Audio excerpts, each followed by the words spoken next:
just having a great time tonight. Welcome to the show. Yes, I'm still fighting the coof, but I'm here, and hopefully I'm coming through clear. And some of these guys might be queer. I don't know, but I'm not going to speak to them. Is that old Clash song? I fought the coof and the coof won. Should I stay or should I go? That's actually Bobby Fuller or somebody before it in the 60s. That's an old song. Anyway, it just sprang to mind there when you said you were Welcome, fighting 70s rock fan. You would know. You're the 70s rock fan. I am. Now, are you a fan of 70s rock, or are you a fan of rock and roll who's in his 70s? I haven't quite figured that out. Well, it works in all sorts of different levels, Tom. I'm a man who likes 70s rock. I'm from the 70s. I like rock. I told you, Tom. Tom, he's a fan of rocks that he collected in the 70s. I mean, I haven't quite figured out if he's not 70 years old. He's very wise. I'm just a fan of musicians who are at least 70 years old now, which most of them are. That could be too. I mean, there's a lot of sevens going around here. Yeah. Even the young ones are 70 plus. They're no longer the young ones. They're just called the ones. The ones, yes.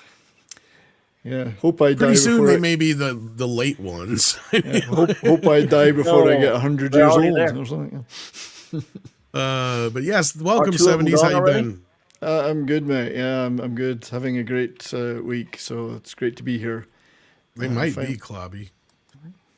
No, we might be Clobby, or we are Clobby. No, he asked if two of them have already passed. I said they might be. Two of who?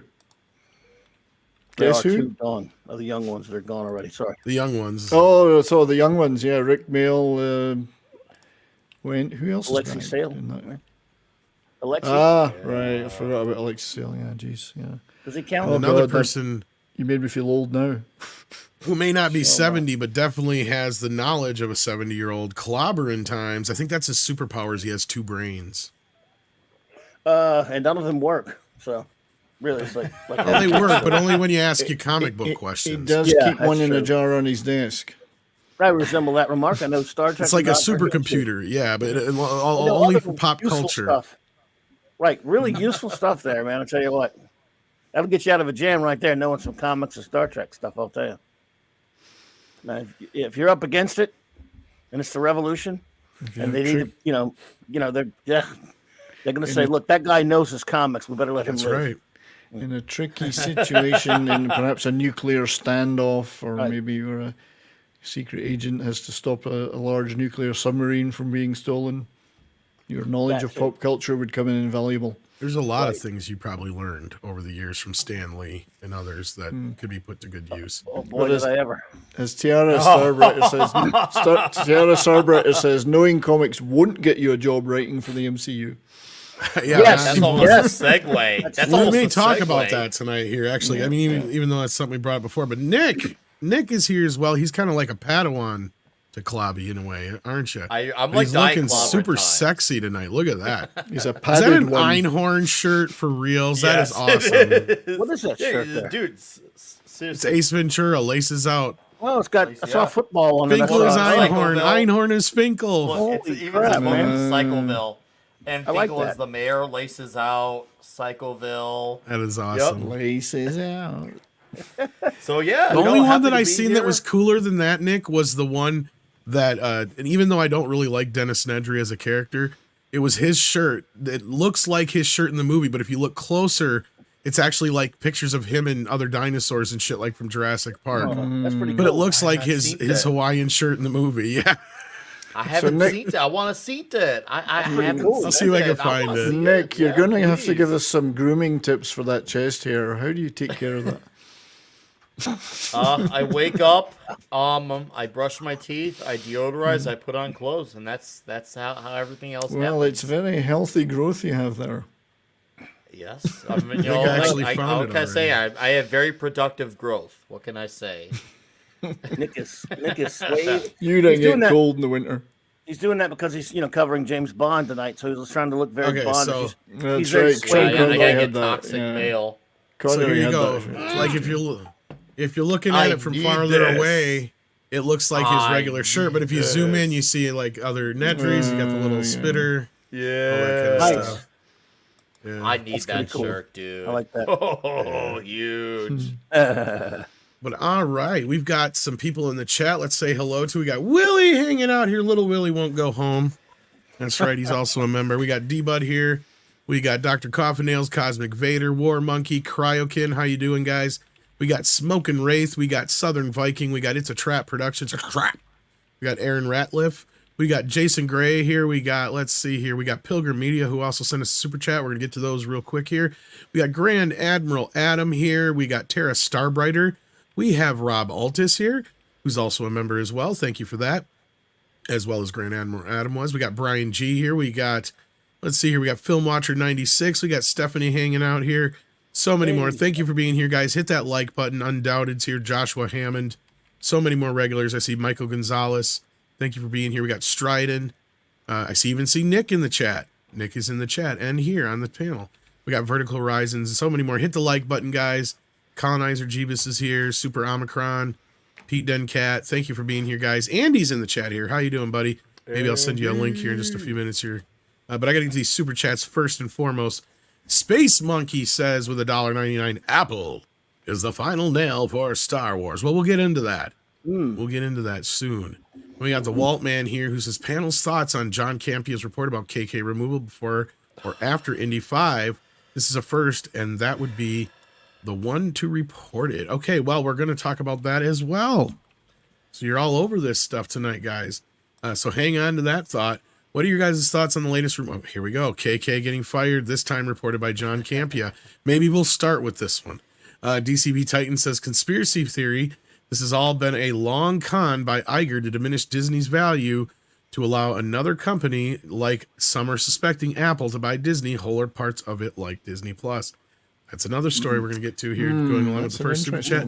You guys are right on the ball tonight. We got Aquatus here, if I'm saying that right. It says, could KK's retirement, if this is true, be part of the deal Chapek made as a condition for leaving quietly and suddenly? No. He would give a shit about Kathleen Kennedy while he's on his way out the door. I'll leave if she does. Hopefully Feige too. No. That's not how really things work in Hollywood like that. I see what you're saying, though. Yeah, it'd be kind of cool to use your last out as like a revenge motive. One final wish. One final wish on your way out the door. Yeah, no, it doesn't work that way. It's like, if I gotta leave, that bitch has gotta leave too. I wish it worked like that. That'd be awesome. Philip M sends in $30. It says, GE, Tom, and Six. Just thought I would say hello. He means good evening, and thank you for that. And Six is also hanging out somewhere. I believe she's hanging out in the chat with you guys. She's lurking around. She's here.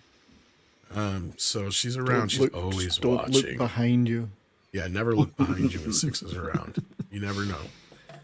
Pilgrim Media says, Tom, can I hear your Schwarzenegger? Well, I'll do my best since I have COVID. Normally I do this so much better, but let's see here. Shut up, do it. Shut up. It's almost Thanksgiving, so it's time to go home to your family. And you have turkey, and you have stuffing, and you have the cranberries. It looks like the can when you put it out of the can because it's in the wrong shape. Kind of like you. You're out of shape. You need to get in shape. You need to pump yourself up. You need to do some more push-ups. You need to eat better. You need to eat more grains and more vegetables and not so much goddamn turkey and stuffing. Okay? Thanksgiving's bad for you. No wonder America's so goddamn big and fat. So, Arnie, do you just give the stuffing to the maid? Yes. Oh, wow. If I was the Terminator, I would say affirmative. Wow. Arnold's Pizza Shop. Arnold's Pizza Shop. I deliver.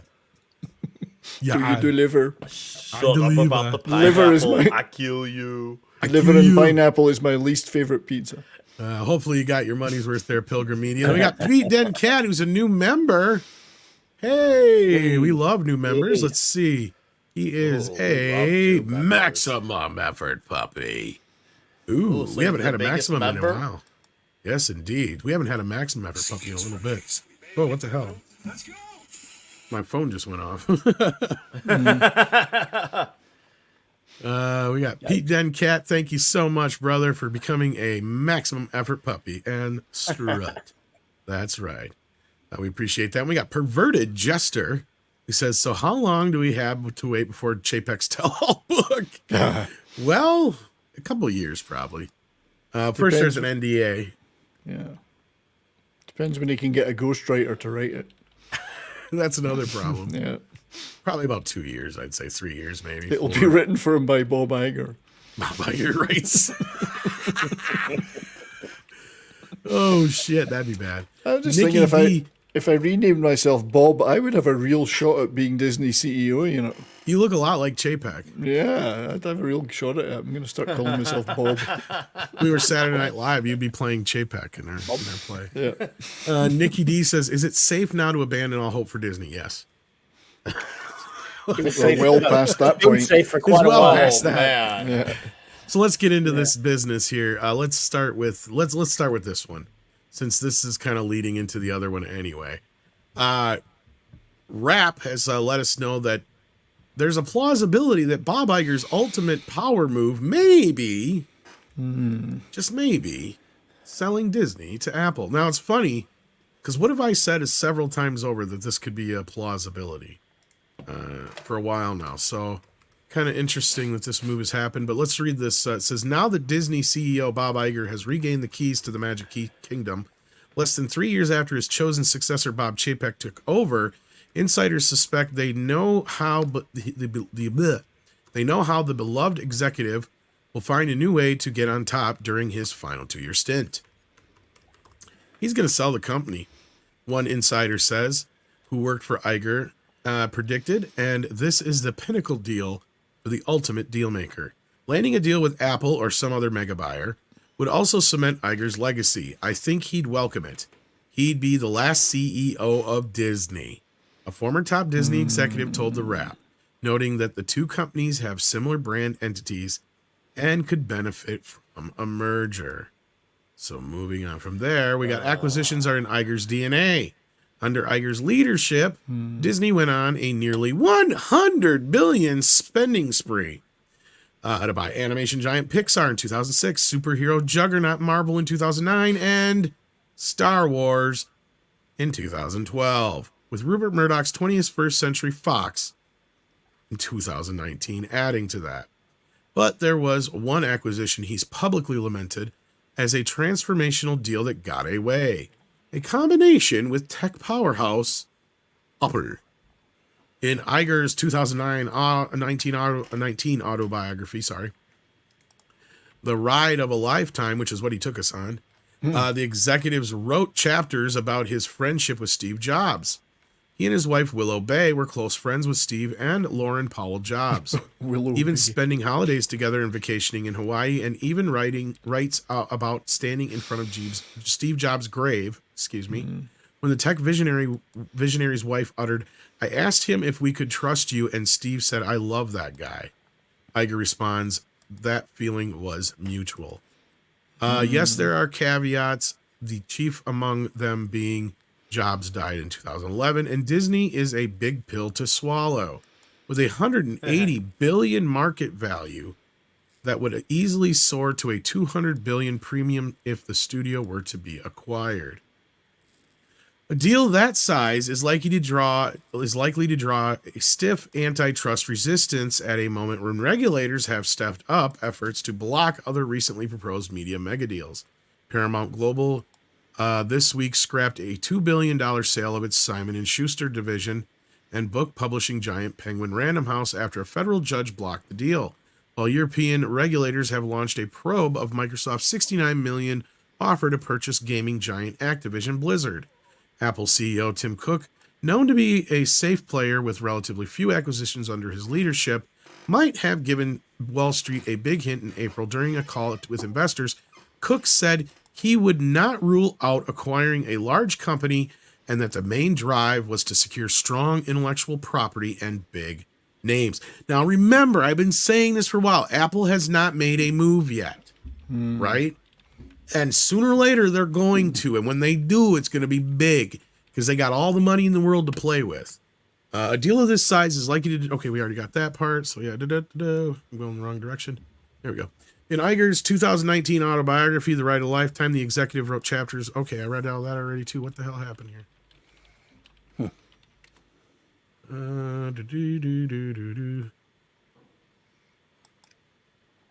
Okay, here we go. We are always looking at companies to buy. We acquire a lot of smaller companies and will continue to do that for IP and incorporate talent, Cook said. We don't discount something larger if the opportunity presents itself. I'm not going to go through my list with you on this call, but we're always looking. Apple, which has been tinkering with a grab into the stream space with hits like Ted Lasso, certainly has financial power to pull off the acquisition of this size, even as borrowing costs get more expensive with rising interest rates. The Cupertino based company is sitting on a top of a $48.3 billion cash stockpile, fleshing out to both cash and investments. The total surges to about $200 billion. That's 7.4% of all the MAD money held by every member of the board standard at Poor's 500 index. I don't even know what that means. But of course, Culture Casino is not here yet to help us out with that. Not to mention that Apple's shares have skyrocketed since Iger and Jobs first did business together. Disney bought the Jobs-run Pixar in 2006 for $7.4 billion, which put the animation studio CEO on the entertainment company's 10-member board. On the day the deal was announced, Apple was trading about $3 a share and Disney at $25. Apple is now trading at $150, up 238% in the past 5 years. Disney at 96% is down, or at $96 is down 6% during that same period. Rep for Disney had no comment, and Apple did not respond to a request for comment as well. So there we go, kids. That is the breakdown of how this could work out, or what could be on the horizon for Disney. Does anybody see this being a possibility? Do we see this not being a possibility until Culture gets in here and talks our ear off about how this could or couldn't happen? Let's go down the list here. 70s. What do you think? Oh, geez, there's so much there. First of all, I'd forgotten just how many acquisitions Iger had made, which is one of these moves that certain CEOs like to make. Rather than organically building something, they like to just buy big chunks of something else, which rapidly inflates their stock price and makes everyone say, ooh, aren't they wonderful?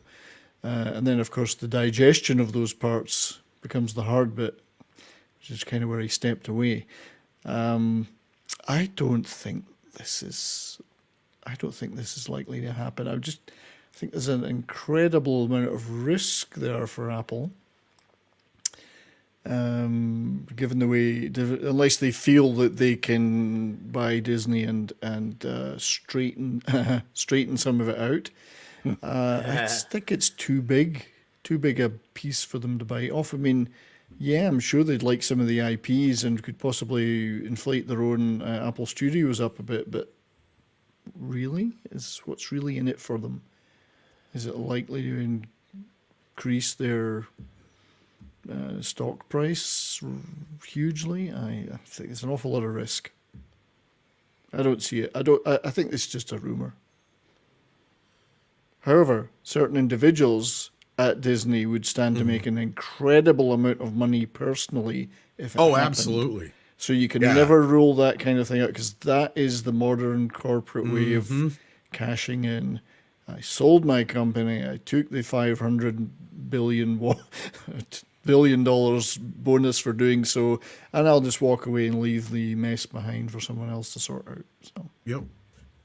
Yeah. Clobby, what do you think? Well, I don't have much of an opinion on this because it's not my field necessarily, but I kind of agree with the 70s there. A rumor, probably. I don't see them. I don't see them buying this thing. I think it's going to be too much trouble for them. But I don't know. Nick. So for me, I hope that this is nothing more than some rumor. It'd be one thing if like Apple takes, one of the IPs off their hands, but as far as like the entire ship of Disney, I'm not a fan of a freaking greater monopoly than the already monopoly on entertainment than there already is. So I hope that this doesn't happen. Like I said, I could actually see this happening. I could.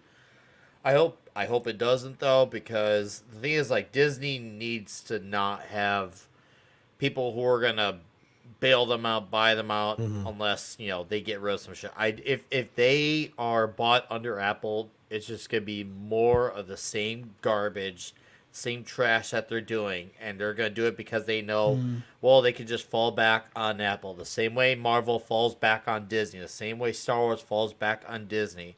Disney needs to not have any fallbacks. Now, it's one thing if they had to get rid of one of the IPs to fall back, and that's fine, because that means that an IP is off their hands and maybe it could go on to better hands. That would be nice to see. I think that would be, for me, the best possible outcome. But I do not need to see a bigger monopoly on entertainment than the one that we already have. Yeah. It'd be really nice if we had a money guy here. I'm going to try this one time. If I was Beetlejuice. There he is. Hey, well, Hey. just culture. Thank God you're There here. he is. hey, Here's the thing. We need to know what the thing is. here's the thing. All right. And that's exactly where I was going to start. Here's the thing. This ain't going to happen. This is pipe dream. Yeah. We're right now in a position where we have these mega mergers that are now being completely overly scrutinized by these various departments that were tasked with doing it in the first place, including the Justice Department and the FTC. They're trying to quash a lot of these things and try to not allow for these mega companies to exist. They're actually in a position where they're going to start tearing things apart. And we're starting to see that already. And it's not just here in the United States. It's a global thing. I actually have a video tomorrow coming out about this. But I don't think this will happen. First of all, it's not in any of the board members' best interest. It certainly isn't in the best interest for Vanguard and all the other things that are, invested here. It's not in any of the retail investors' best interest. And like I said, this ain't going to happen. The cooling off period for the acquisition of Fox is over. But I like I said, if Apple's going to acquire anybody, it ain't going to be Disney. Although they could, they have the wallet for it. It won't be allowed to happen. Yeah, I mean, I agree, culture. This is what I was saying earlier. If I was on the board of Disney, what would I be thinking was in this for us? I'd be thinking, I don't see anything in this for us. I mean, do Apple really want to, or sorry, the board of Apple, do they really want to be running theme parks in Apple? I don't think so. I think divestment of pieces of Disney may be more likely than somebody buying the whole of Disney in one big Well, bite. my response to that, because that's very well thought out, is I would say this: there isn't any upside for shaking the tree to sell anything at either company, and there's no gain here for Disney. Let's say they were going to shake out like a piece. I'm not sure if that's what Nick was talking about or not, but if like they were going to shake out a piece of part of the company like Star Wars, or, Lucasfilm or whatnot. There's no upside right now. Those are tainted brands. I think if you put Star Wars on the marketplace right now, you wouldn't even get half of what they bought it for. And Absolutely. We've brought that up. Oh, of before. course, that's obvious. No, but is it a drag on the balance sheet right now because of that? But also you wouldn't want Star Wars for not just those reasons. You wouldn't want them because they're tied up in licensing deals. This very, very messy licensing deals with Disney specifically that you would not be able to get out from under. They have an entire land in 2 theme parks dedicated to, this their offshoot version of Star Wars. And they're going to want to maintain control over those. Well, absolutely. Like, that's the thing. If Disney's going to sell, it's going to be lock, stock, and barrel. I understand where this article's coming from. Sure. And I've said it before, though. If Apple's going to buy anybody, it's probably going to be Paramount or Sony. Yeah, the best. It's the biggest upside, and it falls because what they'll want is just IPs. That's what they want. They want IPs and they want a catalog. They don't. Yeah. I mean, with Sony, I don't think they're going to sell the PlayStation division. So again, they'd probably just end up buying the entertainment division, which would give them a bunch of TV shows and movies. Same thing with Paramount and IPs. That's what they'd want. They don't want to. I think you made a great point there, 70s. I don't see Apple wanting to be in the theme park business anytime business, the real estate business. Yeah, I do not see that ever. Yeah. I'm going to keep banging on this drum that most people don't understand. Their real estate holdings are ridiculous. Disney's real estate holdings are ridiculous. And they own a boatload of land. They have a lot of value in that, in outright ownership of stuff. I think, like I said, this is somebody's pipe dream. And Tom, you have to agree. How many times have we seen this speculation over the course of the last 15 years? This is the first time, though, I'd actually see it could happen. But the only thing I could see stopping it is one of two things: the government getting in the way, which they will, and like we said, we shouldn't say never, but I just don't honestly see Apple getting into the. But then again, Disney, when it's functioning, is a moneymaker. The problem you have here is, we talk about Marvel, we talk about Star Wars. Yeah, they are a drag on the books. That is not a up for debate. Especially Marvel now. It never used to be, but Marvel did make them a bank at one time. But it's arguably costing them money now. We're getting to that point where a lot of the money that they would have made on Marvel is probably going to start turning into the red if they do too many more movies like this. Well, you can't keep spending this kind of money and not making any money back. And that's just it. That takes me back to my main point. Fox. They bought Fox and they have not utilized it in any fucking way. Not in any way that could have in any way brought back the money, the amount of money they spent on it. At this point, they haven't brought out any. They've been hiding it all on Disney Plus, and most of that has been very selective. They haven't really been licensing much of it out here and there like they could. They haven't been releasing a lot of videos. They could be doing all kinds of stuff to be amortizing the cost of this company, and they're not. I don't get it. They have not done anything with the Fox label at all, hardly. Well, that's out of, again, that's out of. And I'm calling it Fox, and that's kind of a fucking oxymoron because it's 20th century now. Has nothing to do with Fox. But Tom, you're right. And the reason that they haven't, I think, is because the woke in there consider it tainted. They consider it tainted because of Rupert Murdoch's ownership, and that's why they went about with the brand change, right? And it's one of the reasons why they haven't developed a whole lot of properties under that. Right outside of some stuff coming out of Searchlight. I mean, what have they actually? Well, not just that, they haven't even really utilized their other properties. The only thing we've seen them do anything with is Predator and soon Alien, really, on any substantial level. Yeah. So I asked then, Culture. Okay, so let's just say none of this happens. Not one IP gets sold to any company, Apple, etc. Then what does Disney do to actually try to turn it around? Or are we just going to see this just freaking take a big nosedive? Because now it seems like now we're at the point now we're actually starting to see Disney bleed, and they're not too big to fail now.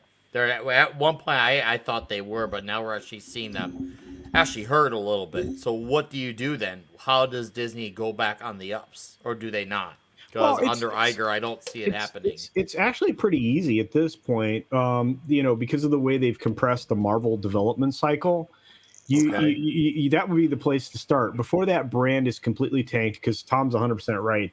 You keep spending $250 million on a film, you're going to find the red. Speaking of finding the red, you stop giving James Cameron money. I was just going to say Avatar is a Fox. We're going to get Avatar to that, is a Fox property. Yeah, and all of that. To be honest, that's a good point, Claudia. But it's a Disney property. I mean, exactly. Now it is. Well, it was going to be a Disney property regardless. They had already licensed Lightstorm stuff from. That's true. They had the other from Avatar. Avatar. And so. But we're starting to learn now what the actual budget is, and what Culture's talking about. Yeah. Is Cameron let the cat out of the bag, not at the actual budget number, but he told us the magic number that has to be made just to break even, not to make a profit, just to break even. And that magic number is roughly $2 billion motherfucking dollars. So what does that tell you? That tells you the budget of this movie is upwards in the $500 to $750 million range, and or somebody's got a back end deal like a motherfucker. Because for them to have to make that much money, that's crazy. I think that story was misreported. I said it this morning. I don't. I think he's right. I talked about it with Mr. H today, and I think he's 100%. I'm sure, and believe me, he's very informed. But I think it was referring to the next two films. No, I think he's talking about this movie. There is no way. Do you realize? So I'm going to draw. No, there is a way. All right, let me draw a comparison here, right? Well, maybe it's because they're amortizing, the expenses, Tom, because they shot them all back to back. You technically can only do so much, though. You have to have I know. new but- contracts for every movie with every player. So that's All right, the problem. These are each their own but if you individual put- productions. But you built a water tank, you built some facilities to do all this new tech shooting and everything else. Those facilities were sunk costs; they remain in place. Okay, well, So- just so people know what we're talking about here, Yeah. because Variety even did a write-up on this. I believe So you. I'm sure they checked the shit. Yeah, Variety are reporting this. Absolutely. Yeah. Yeah. Well, Avatar is so expensive, so this means they probably did some checking, okay. that it must become the 4th or 5th highest grossing film in history just to break even. And that's, of Wow. course, without adjusting for Not gonna inflation. happen. Now, this is the question that I asked. Was this shot during the coronavirus lockdown BS? Because Some of it was. I could see that Some, ratcheting up the money of how much this cost in terms of where that $2 billion. Because I've heard about a bunch of these companies have a bunch of ridiculous China virus fines if something went wrong or someone violated one of them. So I'm sure a lot of that stuff adds up quickly, especially if someone gets sick. They have to take off 2 weeks at the time. That time adds up, and that's money that adds up quickly. And I'm sure at some point in time, a few of these celebrities had it. Okay. Now, to be fair here to culture, what he's saying, like, okay, maybe Cameron's not taking into consideration what he's actually saying here, and he probably means closer to like $1 billion, Right. or whatever.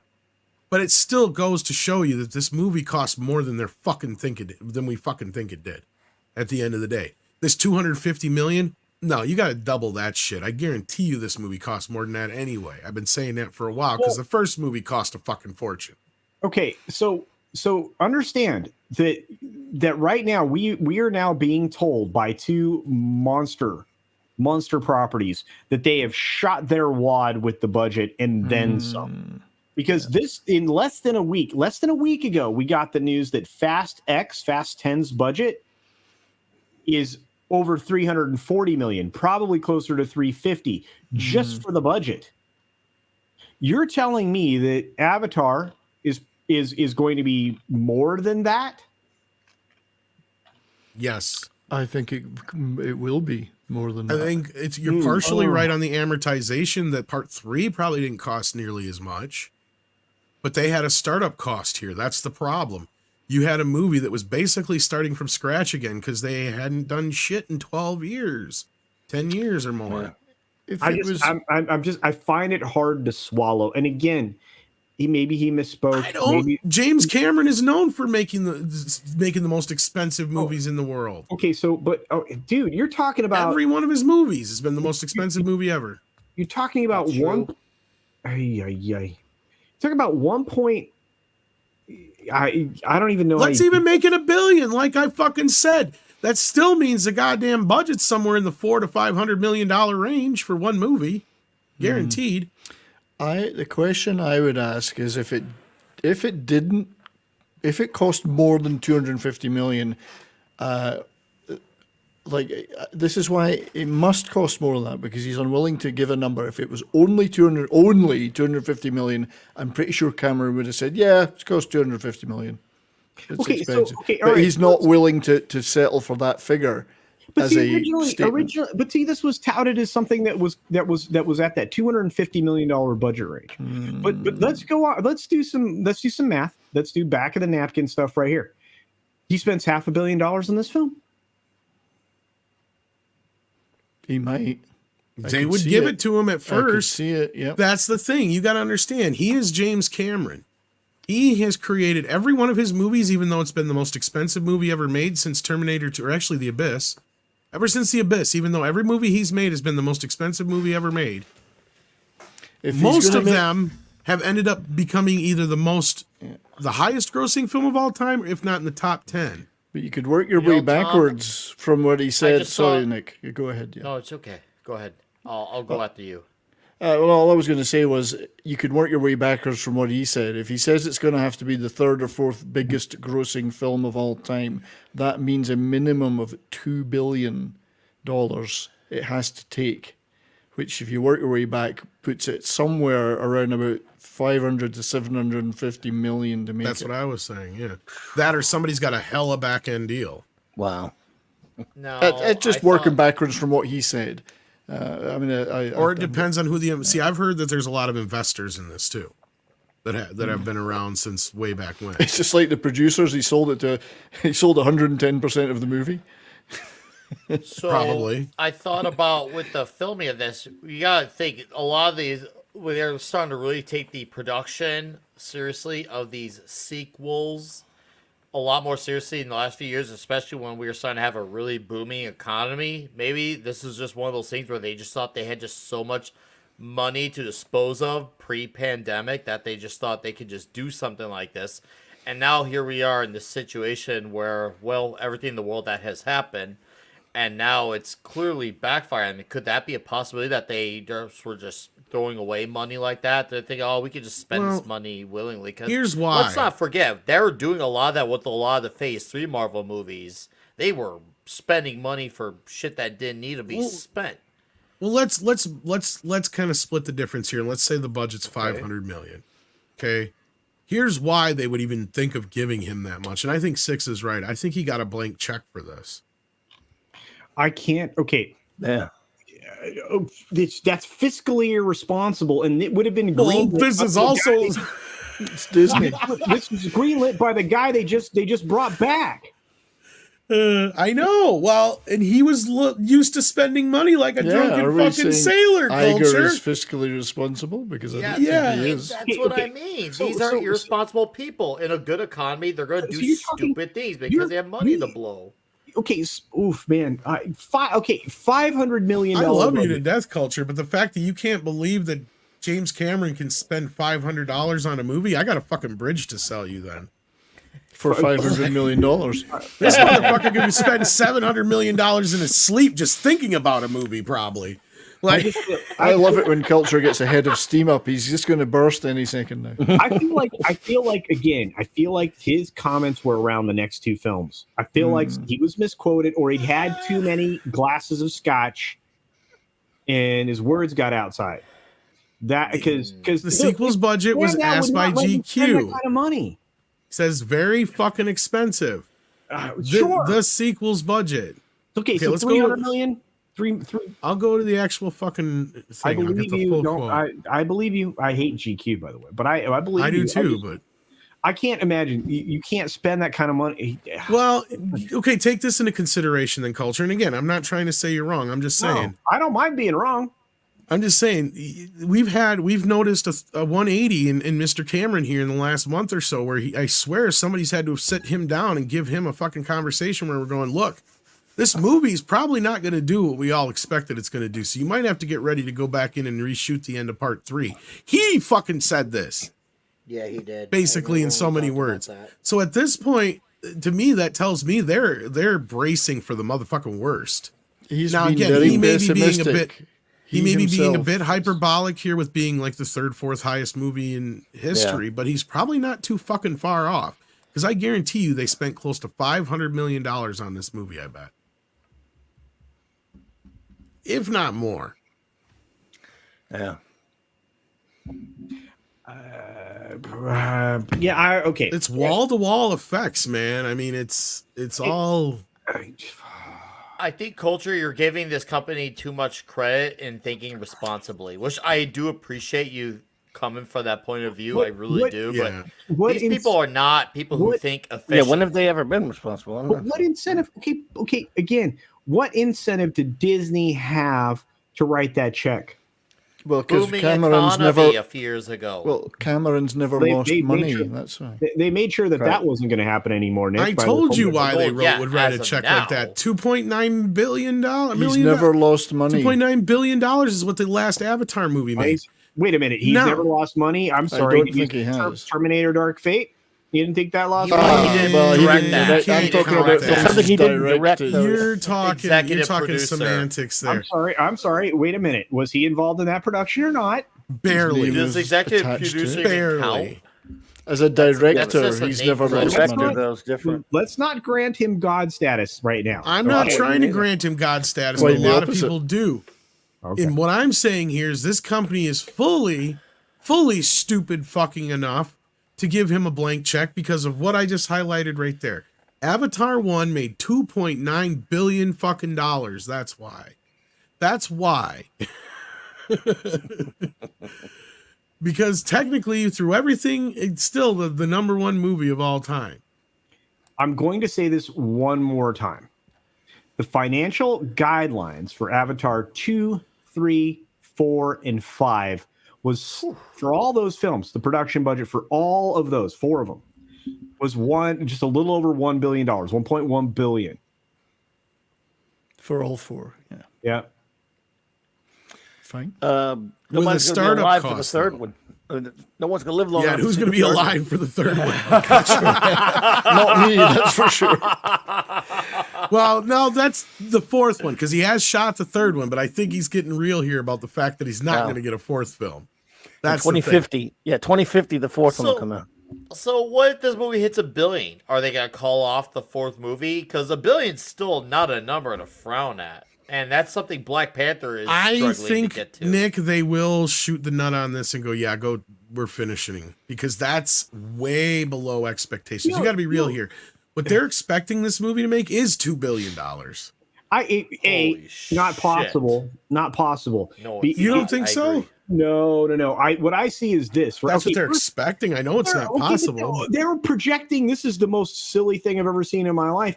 They're projecting an open domestically of $135 million in today's economy. And I don't give a shit. It's Christmas holiday. People are That's going to be ridiculous. scrambling to pay for freaking Christmas gifts this year. Yeah, that is ridiculous. The volume of layoffs across all industries, not just tech sector, not just entertainment, where layoffs. Okay, we're having two different conversations here, No. Culture. You're talking about what's going to happen. I'm talking about what they expected. They expect to happen. $135 million in opening weekend. Initially, when they gave him this check, though, that's not what they were expecting to happen, Culture. Do you know when this That's check what I'm was trying to handed? say. Well, Do you know when this check was handed? Go ahead. That's my point. 6. The reason they're in this mess is because they expected this movie to be a big fucking hit. Reality's hitting them now that it's not going to be the runaway success that they were hoping for. It's not going to have the repeat business the first movie had. It is not going to have the people coming out to see it just because they have the 3D experience. Yeah, so As the you way see of water. right there. Yeah, it'd be more like the way of water world. Yeah, exactly. Because like Spider-Man No Way Home and Top Gun Maverick, I know you're right, Culture, in the respect of no movie is going to do that for a while. I couldn't tell you the next movie that's going to do that because it's going to take a while. Because I would have never predicted Top Gun Maverick would have done that. Now, Spider-Man No Way Home exceeded my expectations, but I'm not surprised how well that movie did. But you know what the next thing is going to be to do this? It sure as fuck ain't going to be Avatar. I agree with you there. But Disney sure was thinking that because remember, their plan was to do a Star Wars movie and an Avatar movie, a Star Wars movie and an Avatar movie. They were going to bank Christmas for the next 10 fucking years, baby. And look how that turned out. So this is their last fucking chance. And don't tell me they didn't spend this kind of fucking money on it because you and I both know that they did. And sure, you may be talking about 2 or 3 movies, because they did shoot 2 movies at once, but I guarantee you the bulk of the budget is saddled on part 2 because you're right. They probably amortized a lot of part 3 from the shit from part 2. Well, they have to because, so you have, understand this. This is going to be the longest film you will see likely in your life for most of you. Well, let's people not out even get into that for a moment because, that's the other problem this movie has. Wait. It's a part of the math here. So just a second. 3 hours and 10 minutes, right? Remember how they're saying runtime is affecting the bullshit with the crap with the woke forever thing that's in the theaters now that's dropping like a stone? This thing runs 3 hours, 10 minutes. If it stays true to form, as it was most recently edited in the last possible test screening that I heard about, 3 hours and 10 minutes of film. Okay, now you are only going to get the bang for your buck with this theater if you're in a premium large format, which there are not a lot of. Okay, not compared to the normal ready to go, limited stereoscopic 3D that you can get into in most theaters. But no, the bang for your bucks in the premium large format. Okay, so they're not going to be turning those theaters over like crazy.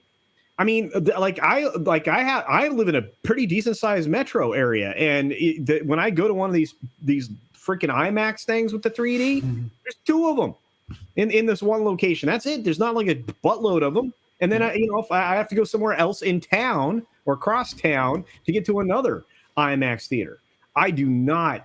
This film is not even going to get anywhere close to $2 billion. No, never. Let alone maybe barely limp across the billion. If they're lucky. Nobody cares anymore. And even if they did care that much in the first place, they like the novelty of it. I don't think anyone cares. I mean, I don't hear anybody talking about, oh God, I can't wait for We're that. talking about it more than the normies are. That's the problem. This thing might get close to the low end.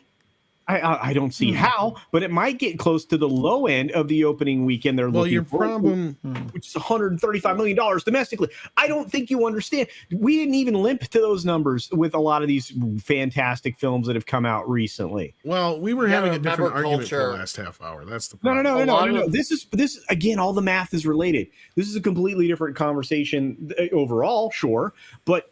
Did he spend $2 billion? Or excuse me, does this film need to make $2 billion to somebody should be standing next to an empty grave if they spent that kind of money on this film? Well, it is possible, Culture. That's what I'm fucking saying. It is very motherfucking possible. They bet the goddamn farm on this sumbitch. The budget was $1.1 something million across the 4 films. Yeah, but he didn't get to shoot the 4. He only got to shoot the 2. Personally, I think he's buried the real budget number at the bottom of the Marianas Trench. He's the only guy who can see the books. I think we also got to remember, too, a lot of the camera movies didn't always open up to the biggest opening weekends. Like, that part, honestly, I don't feel like is here nor there. It's the fact that a lot of his movies that did well, they had strong legs in the box office historically. Just look at the numbers. Like, Avatar didn't have this super massive MCU style opening that you get in 2019 or 2020. Well, that's a good question. Do you think we live in a world where that can even happen anymore? Unless you get something like Top Gun. I think it'll happen again, just not with Avatar. No. I think maybe Mission Impossible might have a big opening weekend. I think Mission Impossible has a good chance of doing it. It's got a better chance than Avatar, I think. Remember that. November 22nd, 2022. I'm going to say this. I'm going to use the bottom end of everything that's projected for this film. 135 million opening domestic weekend, I think, is going to be hard to scratch. And that's the low end of the projection for this. Then the theatrical run domestically, and again, this is the North American market, US and Canada. They might creep to 4. They might creep to the bottom end of that run projection of 475. I still doubt that. Right now, they're having a hard enough time touching 400 million with consistency on interconnected universes like Marvel and shit. I'm like I'm having a hard time with this one, guys, and nobody in their right mind is going to write a check for $600 million going into this thing. 700 million. These people aren't in their right fucking mind. So I just struggle to figure out who he thinks the audience is for this movie, because it certainly doesn't strike me as a movie that's going to appeal to a broad range of age groups. For instance, you're not going to get kids. I don't think it's. Are you going to get kids, or are you going to get families? Especially if it's a 3-hour movie. That's the problem. So here's the thing, because you don't underestimate that, because the first movie did. Yep. Yeah, but the first movie was a novelty. Exactly. The problem you have here is this, and this is where, to answer Lord Baratheon's super chat, or at least respond to it here, he says Avatar will make $1 billion, but not $2 billion. I'm willing to lean and agree with ingredients with Culture, and I maintain this movie probably won't make $1 billion. I'll be surprised if it does, because I don't see this movie having the repeat business the first movie had, for the reason that Brian just said. It doesn't have the novelty to it. It doesn't have that thing to bring people back. Yeah, unless it technologically blows anything out of the water we've ever seen before, then what is the hook that was going to make people go see this? It's not featuring major box office superstars particularly, so you're not going to hang it on certain actors. It's 10 years out of date. It's cartoonish. Relevant 70s, honestly. there's a lot of negatives for building an audience for this thing, I think, and I don't see what they're hanging it on. Who are they going to appeal to? What's the big hook that's going to say to people, I've got to go and see that?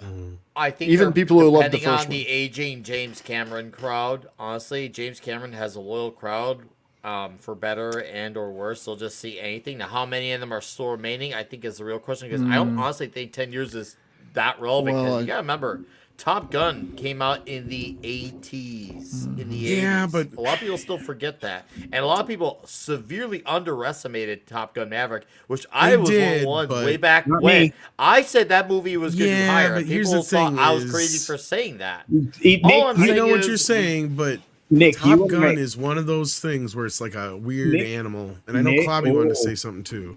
But real quick, Nick and I were the only people going, this movie's going to make more money than you think. This is going to be a blockbuster. We were right, That's Tom. why- We were right. You know, I think Mission Impossible is going to get. I think Mission Impossible has a chance at it. I'm not going to say that it will, but I think if the next movie that has a very good fighting chance is Mission Impossible. I truly believe they have a fighting I think so chance. too. The Absolutely. thing is with Top Gun, and I know Clobby, you wanted to say something here, so go ahead. I just wanted to say this, and then you can go ahead. No, it Is wasn't that- me. Not me. Oh, I thought you had to say something. I'm sorry. No, sir. No, sir. Okay. Then I'll just continue on and move on to super No, you chats. can here, 'cause stop we've if got you some want. great ones. No, we got some super chats to get into. Basically, like, I think Top Gun, had it been released any other time, I don't think it would have done the same thing. This was one of those movies that was like a perfect storm of everything, and the anticipation built up for it. And it was just the right timing for it to be released. People were sick of being pent up in their houses. You needed something, and this was the one thing that people, and again, going back to what you're just saying, Brian, you got family levels of all ages being able to go see this. And the beauty of it was you didn't have to see the first movie. You could go into Top Gun 2 cold, because it really is just a retelling of the first film anyway. You could. There's And enough information in the narrative to tell you what went on before. pretty much. So, like, in that respect, and some other levels, I feel like that's a little bit different than what Avatar is trying to be here, because you've got 13 years since the movie came out. You've had no novels, no TV shows, no video games, no nothing to sell this to any audiences. And yes, Nick, and I've said this before, but I'll say it again, Cameron does have his audience, but I can't remember where I seen the statement, so I wish I could actually credit the individual, but it was either in our Facebook group or on a video they commented on. They're like, look, I don't understand this thing with Cameron.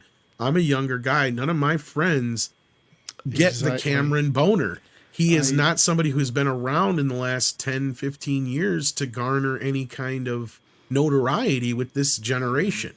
So And to balance off of that, Tom, I said that's why I feel like they're trying to get what's remaining, because I did say earlier that it's an aging crowd. I did say that. So remember, I did say what remains of it. Go ahead, 70s. Well, no, I just want to build on that, because theoretically, I am Cameron's audience. Having been an enormous James Cameron fan of all these movies up to Avatar, which I thought was a terrible, terrible movie, technology notwithstanding. He lost me at Titanic. Terrible, but yeah. infantile plot. I mean, Titanic, at least I enjoyed the spectacle. You could have written off everything after the iceberg hit was brilliant. It was before that, meh. But you know, up to Avatar lost me, and now everything I read, I'm reading this GQ article that he's in. The guy's living in a bubble of his own ego. Yeah.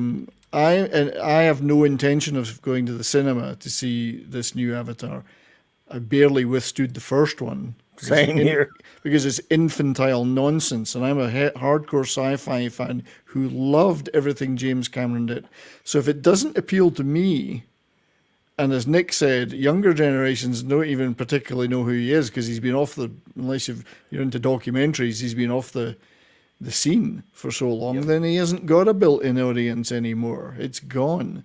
And there's no huge nostalgia that I can tell of for Avatar as a property. People went ooh and ah when they saw it for the novelty, but could they even name two characters from it? Well, You know? I mean, could they name the stars? Could they actually accurately name the people? Yeah. I can name some actors, but I can't name any of the characters. I Hey, hated the name film. Sam Worthington, Sigourney Weaver, and Yeah, and I actually Yeah. did Someone the same else. test Stephen earlier Lang. on Mr. H's Stephen stream. I'm Lang. like, Stephen Lang. I had the guys there. I'm like, tell me 3 things about Avatar besides the color of their skin. James Cameron directed it, and it was in 3D, and nobody could come up with any. Okay, so well, the Dances moment with has Smurfs. gone. what now? Dances with Dances with Smurfs. Smurfs. Yeah. Yeah, and unobtainium has to be the most Unobtainium. cringing pun. They did steal. In in fairness, they did steal that history. from someone else. But yeah, I know, but oh god. But they did develop a great language, and the people of the are called the Na'vi. The flying dragon things are called Ikron. did they? We can get into some of the minutia. I happen to know in the Na'vi. some of that stuff. Yeah, in the Na'vi, indeed. But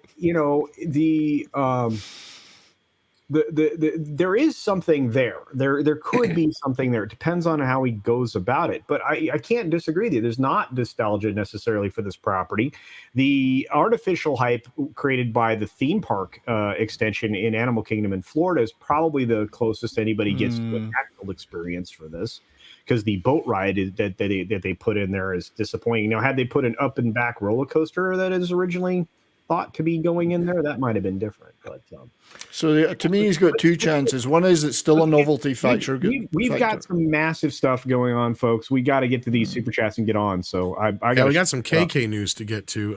Goddess of Whim says, I never thought I'd miss Michael Eisner. Disney would turn in his grave at the thought of his company being broke up and sold. That was the point of Eisner, Katzenberg, Wells as a team to save Disney. Oh God, there's so many things going on right now that Walt would be dead against. But Culture, as the Diz nerd on the panel, do you have a comment for this at all? Or Eisner, I can understand why you would hearken back to him. I can understand how you think of him fondly. There was a point in time that is properly described here, Goddess of Wind. Eisner, Katzenberg, and Wells. They were the best possible partnership to save Disney, which they did. They kept them from being outright purchased by OLC, Oriental Land Company, that actually owns the Disney parks in Japan and operates them in licensing agreements with Disney. But that's a perfect A team for doing that. Now, then you also have, you had an opportunity to do that again, but you just didn't. Instead, they brought the weatherman up, who'd come up through the network side of things, and he is the least creative human being on the planet. So, but yeah, you're right. I mean, we need a team like that. We need a creative and a bean counter working in conjunction and not at odds. And unfortunately, that's what we've been dealing with for the better part of 15 years. yeah, Willie is here. How you doing, Willie? And says, you doing a show Thursday? Happy early Thanksgiving. I think so. I'm still trying to figure out who's all going to be here, but there should be a show. I will us be Canadians, we can be there. I think the Canadian brethren might be here. Yeah. So we'll see. We'll see. We'll find out on Thursday, Willie. Casperia says, if Babylon Bee ever makes a story about Apple acquiring Disney, it will come true. This is true. Gabriel Knight says, what are your thoughts on Simulou's comments regarding Scorsese and Tarantino? I've never seen someone so cocky about headlining a break-even film.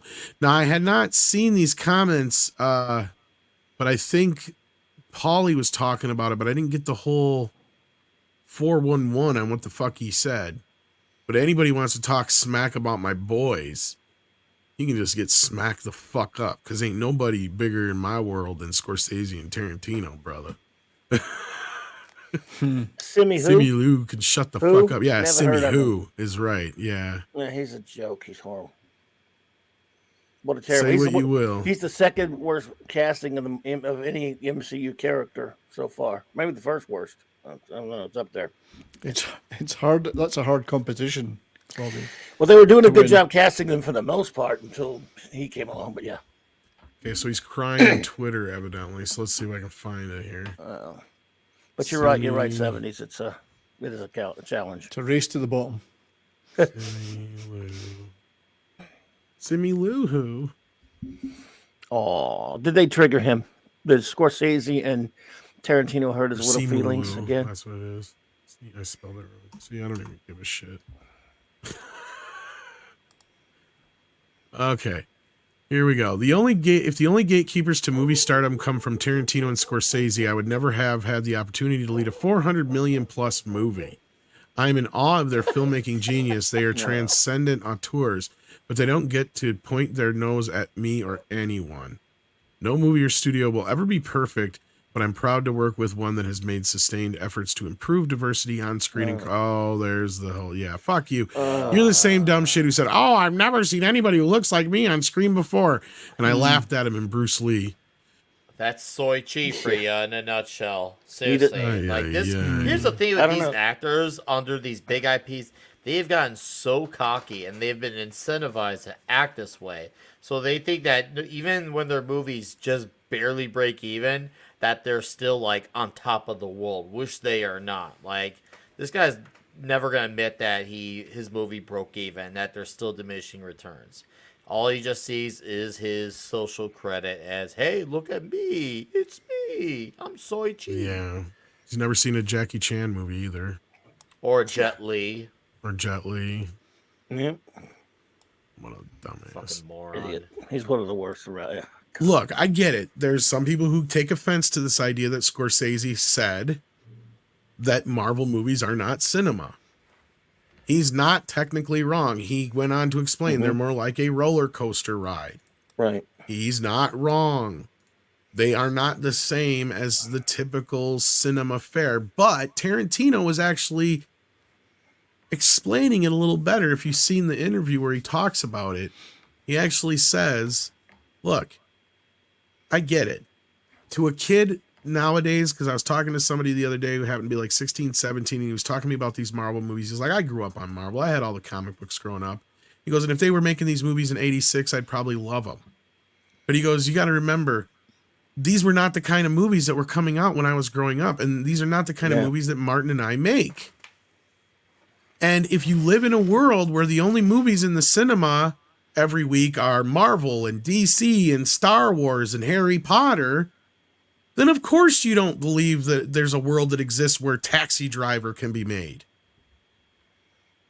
So like, and not only that, like Scorsese, like that's the last thing he'd want to do. What the fuck does he have to say with a Marvel movie?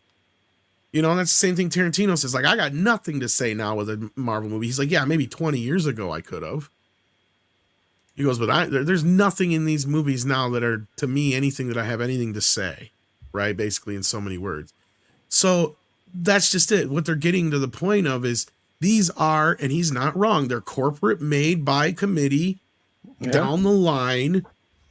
They're not anybody's vision. They're not a true auteur cinema vision. And I'm not even talking about the snooty shit. Even your standard comedies are usually somebody's vision, even the worst of them, like the Judd Apatow one. You know what I'm saying? At least that's still cinema in a way, because it's somebody putting something out there that isn't just a corporate entity thing, and that's kind of what Star Wars has become and all these other things. So, so what are our thoughts on that? That's my thoughts on that. Anybody else got any thoughts on that? Of course, I'm very, very, very hung up on Scorsese and Tarantino. You're going to piss me off if you say something bad about them.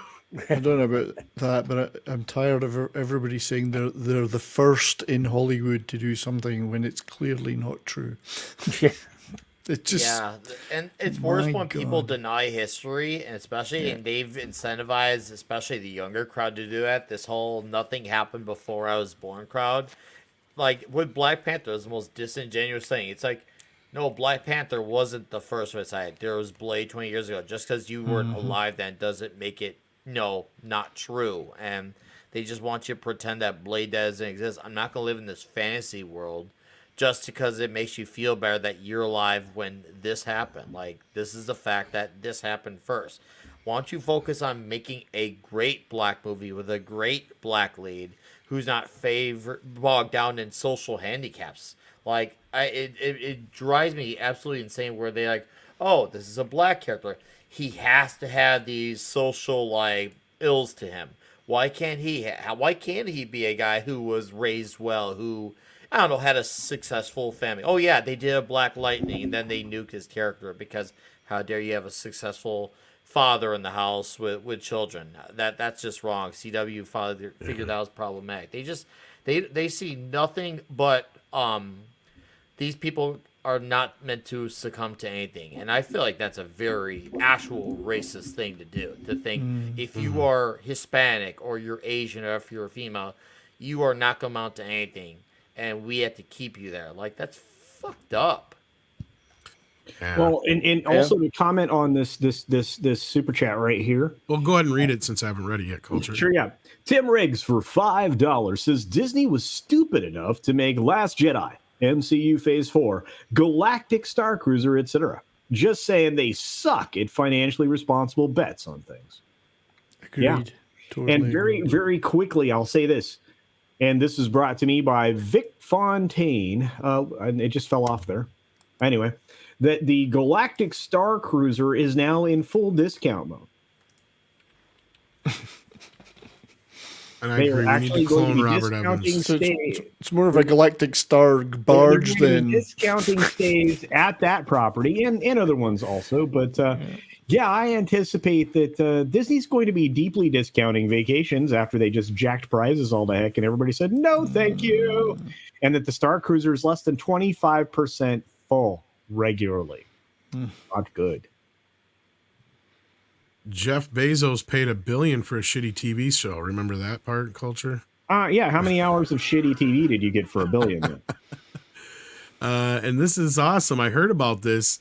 Adam Ledgway brings up that WDW Pro and Midnight's Edge just got mentioned on Timcast in real life for the Iger news. That's amazing. Nice. Awesome. Holy Action shit. Com says, do you know the story of Crystal Tab? Do you think Wakanda Forever Crystal tabbed? Avatar 2? Wow.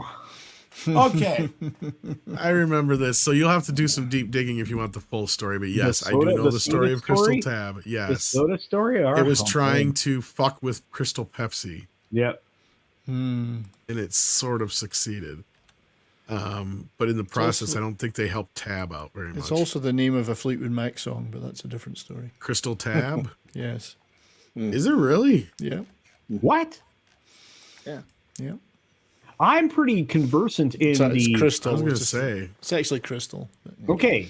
I was like, Oh, okay. I was going to What say, what the fuck are you talking the about? fuck? The song about Micah J Crystal says- drinking a tab. Just Yeah. I just don't see Avatar 2 doing the number Cameron wants. He waited too long, the hype is gone, and overall the movie just doesn't hold up entertainment-wise. Well, we'll have to wait and see when the movie comes out.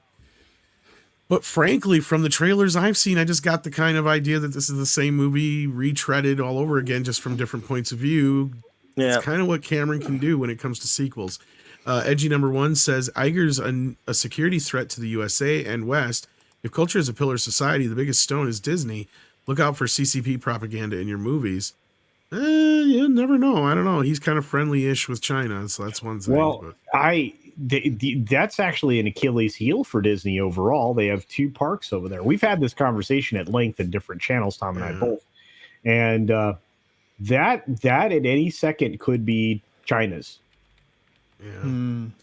And then So, Mecca J says Simu Liu is getting destroyed in the comments and quote retweets. Barely anyone shares his statement and say that Tarantino and Scorsese are right. Yeah, yeah, Yeah. He's met reality then. yeah. Meet There you reality. So with that, let's get into this. This is an interesting bit of news here, although it's not really that surprising because it's the same shit a lot of us have been saying for a while. But the Direct says that Disney plans to remove Star Wars boss Kathleen Kennedy. Rumor. After 10 years in the position, Kathleen Kennedy's reign at Lucasfilm is rumored to be coming to an end in 2023. We already knew this. Kathleen Kennedy has been president of Lucasfilm since 2012, when George Lucas sold his company to Disney for $4.05 billion. During her time as president of Lucasfilm, they have produced 5 live-action Star Wars films and fired 9 different directors. In a new television era for Galaxy far, far away on Disney Plus. A decade into Disney owning Star Wars, fans have had mixed reception of. I can't read today. I'm gonna make this bigger. Do you want me to read it? No, I got it. I just got to make it bigger. That's what she said. Your throat. A I'm trying decade to into save your this, throat. many are critical of how the sequel trilogy turned out after a divisive sequel in The Last Jedi and a generally disappointing finale with The Rise of Skywalker. However, there have been many high points, including Rogue One. That's about that's the highest point. And in some ways that's correct. In some ways. Yeah.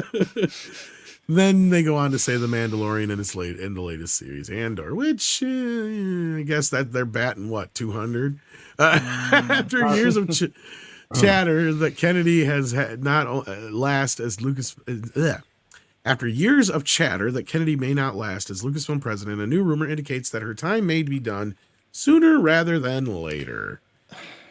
Okay, YouTuber John Campea, believe it or not, revealed on his show, that guy, that his sources have indicated that Kathleen Kennedy will be removed as president of Lucasfilm either before or after the release of Indiana Jones.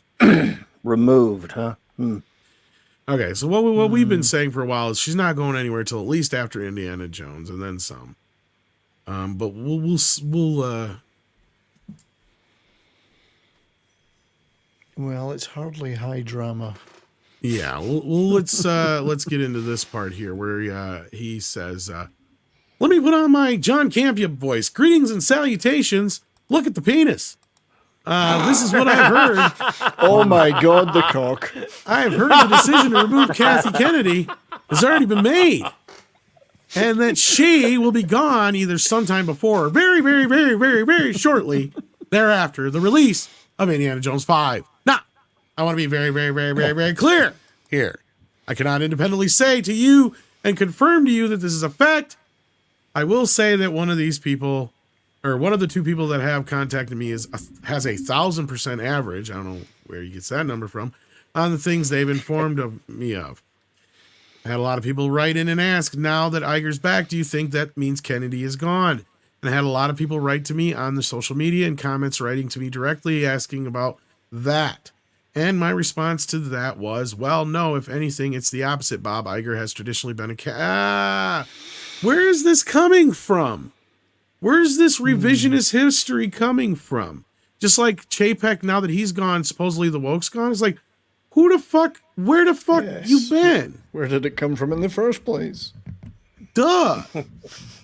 No, this is the one thing about Iger's return that has got some knees knocking probably, and that is Kennedy, because if you'll remember, he's the one that casted her aside and said, here, go play with your blood and bones thing. Let somebody like Favreau handle Star Wars for a while. That was Bob Iger who did that. He even did that big interview where he's like, the buck stops with me on Star Wars. We've made mistakes. Paid in. Thank you, Culture, or whoever did that. What the fuck? Okay, I look, we've all been saying this for a while, right? Culture and everybody else here on the panel. Like, this has been the typical mantra. So as far as Campea, like, telling us something we didn't know. He didn't. First We've part, already been no. reporting it. The second part, what is this fucking revisionist history going on, Culture? I don't know. I don't know. I don't know. Clobby? Anybody? I don't understand. I can't explain it. I've been hearing a lot of this, but there's a lot of revisionist history going on as far as, Iger's here to take out the woke. I'm like, bullshit. He put the woke in the company. Exactly. Wow. Yeah, that's what I don't get. 70s, anything to say to this shit? Even if there's a grain of truth in this, and it's hardly startling that someone in her position would decide perhaps she'll leave a little earlier than her final contract runs out. I think big deal. I think it's, as a lot of us had already heard, that her swan song was this indie film. Yeah, exactly. So what else? She's done the damage. What else has she got to stay for? Right, exactly. Yeah. She will have effectively at that point, after Willow releases at the end of this month, and after Indy 5 is officially a chick, then we're done, right? And then she does the opposite of fade in and fades out. Point? Yeah. What's the point? It's not She's a got sacking. the acolyte going.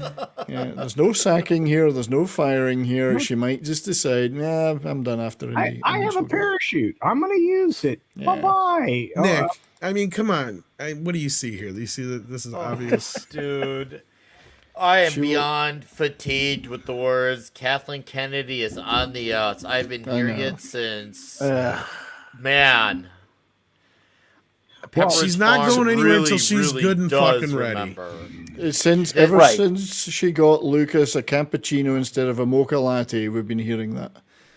That she was on the way out.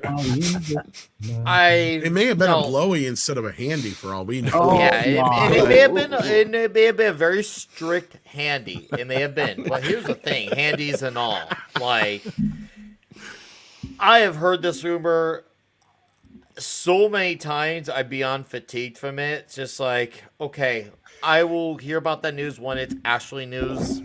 And trust me, I'm all about entertaining thoughts and speculations, ideas. I get it. I grew up in that type of scene, doing that. That's what we do, and that's fine. But this is the most played out one of the bunch. Now that said, if it did happen, honestly, so what? The damage is beyond done. Exactly. They're gonna get someone who's gonna be far worse than her. It's gonna be like, you thought Kathleen Kennedy was bad. Oh, wait till you see who we got next. And it's gonna be a fucking hold my beer of who was far worse than that fucking bitch Kathleen Kennedy. They're gonna outdo that shit. Seriously, she's gonna be whoever's gonna out Kathleen Kennedy is gonna be like the fucking warmonger Star Wars. They're gonna think, I'm gonna bomb this bitch when I get in here. Watch what I did.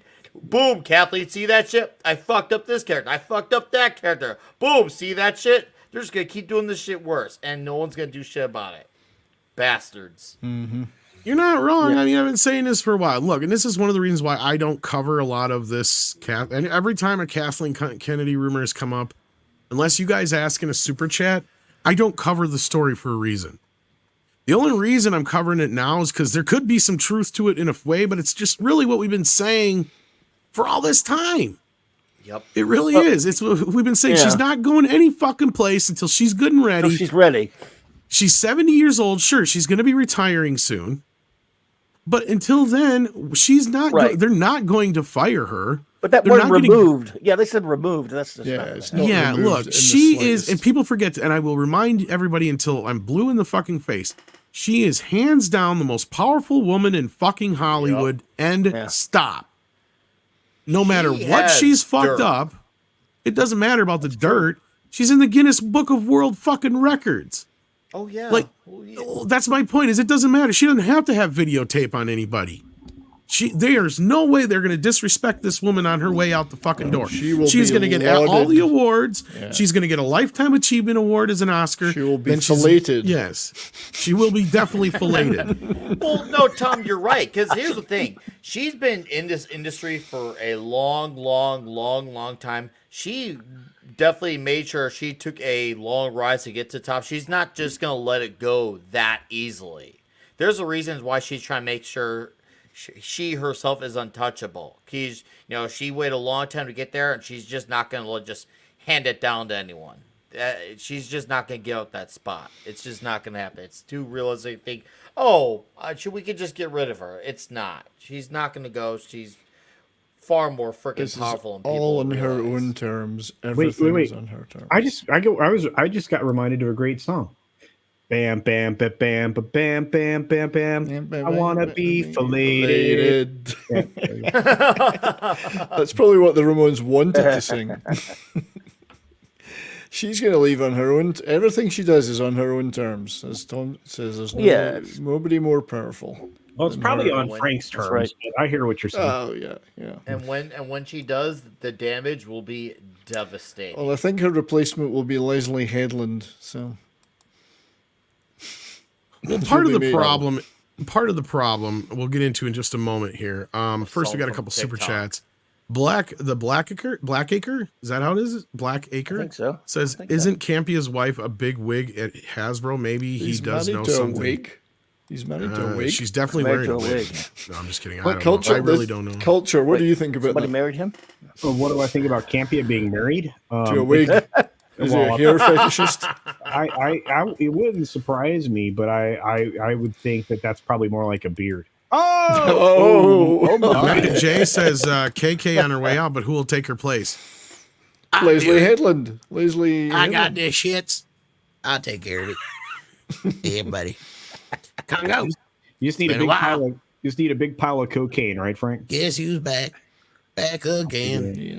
Frankie's. Frankie's back. Tell a friend. Make it Get Dave some Filoni. coke. Get some coke. Get some coke. Congo. Oh god. Make it Dave Filoni. He understands Star Wars. Oh yes. Oh, Dave Filoni, he's gonna save. he's definitely he's gonna save Star Save Wars. the day. I've He'll heard save that Star one Wars. before. Well, He's just gonna put Ahsoka Tano in every single thing. yeah, as long as it's not Filoni baloney, then we'll probably all right. If it's like, if God, the gun's gone. If Favreau, if he's going to do it properly, His heart's not going to be in it though. No, I it mean, won't, he doesn't no. want to be a studio head. He wants to make shit. yeah, and it would be a waste of him as a director. I think. Yeah. He's a great director. Yeah, and then Parrot Head sends us in a $2 Congo. Congo. That's right, Congo, Congo. Congo, And then we've got this story here. This This was a let's Jar see Jar here. Abrams, probably. Wouldn't put it past him. Where the hell did it go? Okay, Oh here it is. God, no! I wouldn't I put hate it it past when him it's to too put many Jar words Jar in Abrams there. Right. A All lot more right. damage can be done. I mean, This you couldn't goes do with any why there's a problem with Star Wars, because this is across the board. This isn't just a Marvel thing, and we've talked about this before. They don't like fans. Okay, Nope. we're going to get into several reasons why, but one of the new reasons coming out, and this is something we're not surprised about, I'm sure, but Marvel Studios producer considers it a red flag if a prospective writer or fans of original comics prefers to hire someone who's out of the culture. This comes to us from Bounding into Comics, as if it was. This is 100% accurate. I mean, Yeah. Well, we already know this from, I've been told this from several places. Like if you're a Star Trek fan, Star Wars fan, they don't want you in the room for many reasons. One of which is they don't like to be told when they get something wrong. They don't like to be told, oh, they already did that on Deep Space Nine. Fans actually give a shit and want to respect these characters. So those things are all true. But here we learn a little bit more deeper, and that is just that you're clearly not woke if you're into classic comics, according to this individual. So as if it wasn't obvious enough from simply watching any of the studio's post-Infinity War output, producer Nate Moore has revealed that he believes the key to Marvel Studios' success is hiring writers who are out of the comic book culture over anyone who loves the source material. Moore, whose career has seen him serve as producer for such Marvel fucking cinematic classics as Captain America Civil War, The Falcon and the Winter Soldier, and most recently Black Panther Wakanda Forever, only one of which I can stomach that you just mentioned, shared his insight into Marvel Studios' hiring philosophy during an appearance on the November 16th episode of The Ringers, The Town podcast. Speaking with host Matthew Baloney about his general experience working for the Disney subsidiary, Moore was eventually asked if there was some kind of Marvel boot camp or something that you do with these filmmakers to integrate them into this world, and knowing all the things they need to know. To which the producer confirmed, not really. Noting that some Marvel writers grew up reading and collecting Marvel comics, such as the Avengers Endgame co-producer Joe Russo and Black Panther director Ryan Coogler, Moore told Baloney, one thing I think is interesting, and specifically for writers, I would say, is that a lot of times we're pitched writers who love Marvel, and to me, that's always a red flag. No, that's the red flag, is that it's a red flag, Media motherfucker. inversion of reality. Yeah, I don't want you to already have a preconceived idea of what it is. Well, you kind of should, because you grew up with it, comics, and that's what you want to recreate. Right. Well, it's not just that. It's having respect for the history and paying respect to what the, I don't know, fucking fans would want. Anyway, he explained in so many stupid words, I want someone who's going to be hard on the material. Who can go, Hard what on is the this? material. I yet think there's says a movie fucking here. red flag. But Fuck. maybe we should be looking at it in this way. Well, here's the thing. It's only so many people can do that, and we brought that point up before, too. Offering up an example of what he is looking for in a prospective writer, Moore then pointed to Captain America trilogy writers Christopher Marcus and Stephen McFeely, who weren't comic book guys coming up, but were like, wait, Captain America, this seems a bit weird.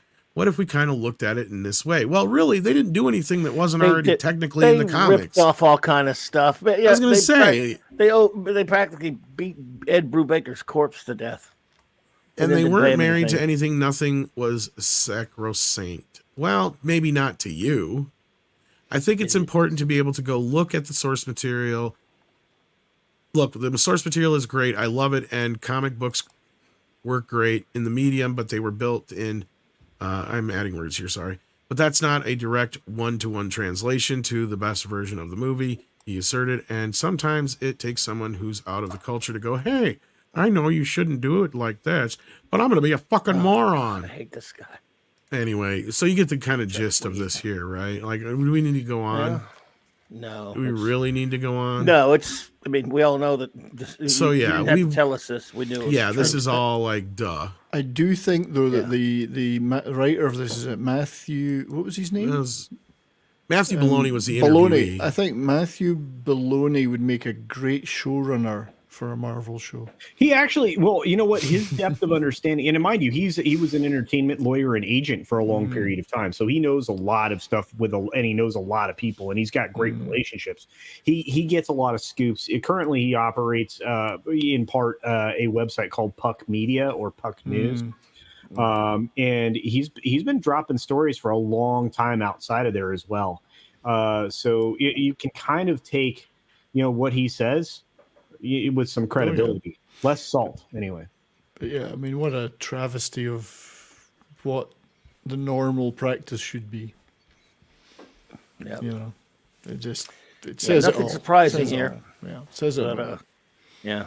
At least they're being extremely open about it now. This is not. It's not just like isolated to Marvel or Disney even. No, I mean, look at what's happened to. And again, I'm doing a video on this tomorrow. What happened over at Netflix with The Witcher? The Witcher, yeah. Yeah, I mean, it's just it's this constant assault on the source material. So why acquire the IP in the first place? Just make generic shitty fucking superhero film or generic shitty fucking powerful whammon film and do that, because tying an Use IP the to answer it- culture. Large platform. Yeah, except that Large platforms- platform. That's great, Nick, but we've just watched them tear down the 20 previous films with the last 10 in the Marvel universe. And basically make that platform worth dick. You guys were talking about when I came in here, all the red ink that's quite possibly going to flow from Marvel going forward, because they've injected it with all the bologna sausage that we've been calling out for a decade now. Was that Matthew Baloney sausage, though? You know what? He's a nice guy. 70s. Come on. I'm not making fun of him. Just the name. It's just a pun. Jeez, culture. Bye, Felicia. You're so hard. Yeah, you got to go eat dinner, 70s. I gotta go eat before. Wife is calling you. Before I gotta go eat too. You know what I got? I got chicken fingers for dinner. Hey. chickens don't have How will fingers. those chickens ever be able to play the flute again? All I know fingers. is, kind of like Lizzo does. Whoa! Actually, no. I think 70's right. They usually don't have fingers, so don't I have question fingers. where they got that. Okay, actually, well, honestly, what they are breast fillets. They're breaded breast fillets. That's not where fingers come from. I don't like you anymore. But I don't like you any less either. Do you have a gold finger culture? Gold Finger. Is that a tease for later on, Nick? It is. Yeah. Oh, it's a with, tease. Flavor touch. Okay, sorry. Because I have We'll to get go into eat. that. I have to go eat before Toxic Tuesday on 32 Flavors of Nick Visor's channel in just over an hour. That's We're right. doing Goldfinger tonight. Be there. That is such a subtle Goldfinger. plug. And it's a plug for someone else's Actually, channel. it's attached. It's actually attached to the stream. So after the stream, it will have a link for you to go to, so you can go check that out and park up over there on Toxic Tuesday. And culture, as you know, I do prefer a subtle plug. That's what I've heard. A subtle butt plug. Plug, actually, in your case. He Right, wants a well, hair Nice to plug. be You want a great. butt plug. I don't know. Anymore. Well, I don't need. I have the world's best hair, so just saying. it is. Yeah, see, it's 6 points out here. Real YouTubers shovel their meal down while they're at the computer. Shovel their meat Yeah, that's down while true. at their That's the computer. beauty Mike of it knows what I'm for. talking about. Between work, You see and, me eat so much pizza and waffle crisp on stream. Yeah. Just saying. Dude is waffle crisp. God. Anyway, Thank you to everyone in the chat. All right, buddy. It's been fantastic tonight, and thank you to my subscribe to all these great people. Hey, it's good to see I'm you. listening. Good to see you too, buddy. Take it easy. You know I love you. And we'll see you at Toxic Tuesday. Good night, everybody. All right, buddy. Guys, check out 70's channel. He needs more subscribers. He does good stuff. I love Yes. him. Indeed. All right, let's get to these super chats here. We got Daniel Stennett Stam. I'm so sorry, Daniel. Who says, "Who isn't in the Book of World Records?" Yeah. What is it that matters when no one gonna see it? King Dingley. Yeah. They don't even put that book out anymore, do they? Yeah, you're not wrong to that It's respect. probably But I'm just online. saying it's the point. Yeah. Oh no. Marcus Stoof Oh, Farrer wow. sends in €2. Oh, we got some international listeners. This is awesome. Stupid Does he fella. go to Burger King for his prostate? Wow. Wow. Well, you can have it your way there at least. Oh. Tim Riggs says, just consider the huge success that Attitude has for IPs now worth so much more since they were acquired. Like, yeah. Tim. Yes. Brilliantly worded, my friend. Brilliantly worded. Thanks for the $5 super, man. Yeah, thank you, Tim. Warachi says, how bad do you think Disney is going to be now? Oh, Well- they're going to double down on the woke. Yeah, well, the double, triple, this quadruples it. I was trying to explain because, like, oh, by the way, Tom, thanks for making sure that I saw what Benny put out there in the world earlier, and I'm like, bro, Iger was the source of all wokeness. If you thought this was bad, Yeah, what are you fucking smoking, you dude? ain't got nothing yet. And I love Benny, man. Speaking of smoking, here you go. Here's another smoking gun for you. in the boys' room. The director, James Cameron, said that while he used to be defensive about the cost, he now uses them to his advantage. Now I'm like, if I can make a business case to spend $1 billion on a movie, I will fucking do it. Sounds like he spent $1 billion on a fucking movie. Oh, What's boy. really weird is he came back and said that this is going to be the worst business case for a film ever. I'm like, This is not sounding like he didn't not spend that kind of much you money. can't spend $1 billion on a film unless you're buying a freaking castle in Europe, right? I mean, like, you went and you said, you know Look, what, James the Queen- Cameron will find a fucking way He to can do make it cost that much. Trust him. hey, the Queen, I know you're going to die soon, right? It's going to happen. So I'm just going to buy your castle and shoot my movie in it, okay? Is that what he did?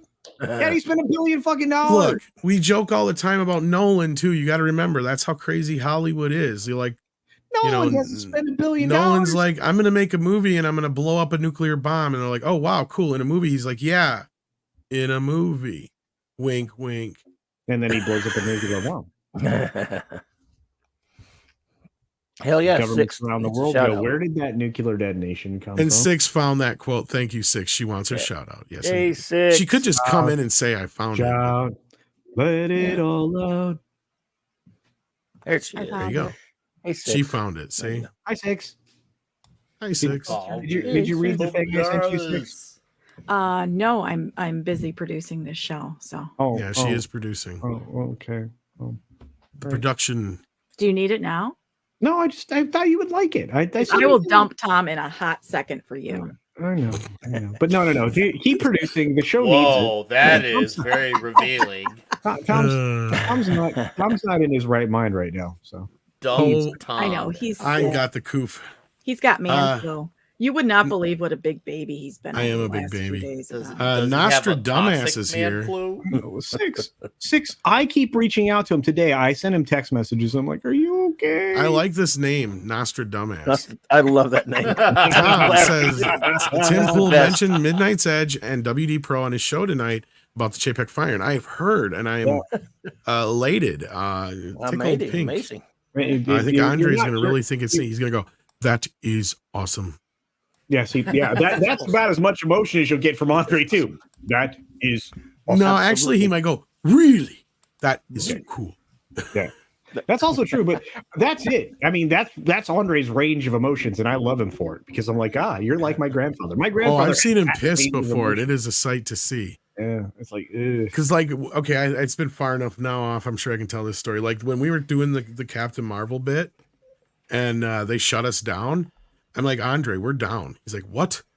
I'm like, we're shut down. He's like, what do you mean? And he went and checked this thing. He's like, motherfuckers. I'm what is this bullshit? He just was going off, and I'm like, whoa, okay. He's like, all right, I am going to make a few phone calls and take care of this shit now. It's like, Wasn't he just talking about that yesterday on yeah, it's like been enough in the past. He did. He's like he was pissed, dude. And he was pissed. The fact that he was willing to share that, it was at Friday or Monday show, but he was like talking. It was Monday. It was just. He was like, if I have to, I will get a lawyer. Yes. Mad. And we're like, who is this Estonia group? They will be up. They are located here. They will be up in a couple hours. I know who to call. He's like, he's just going to town on this shit.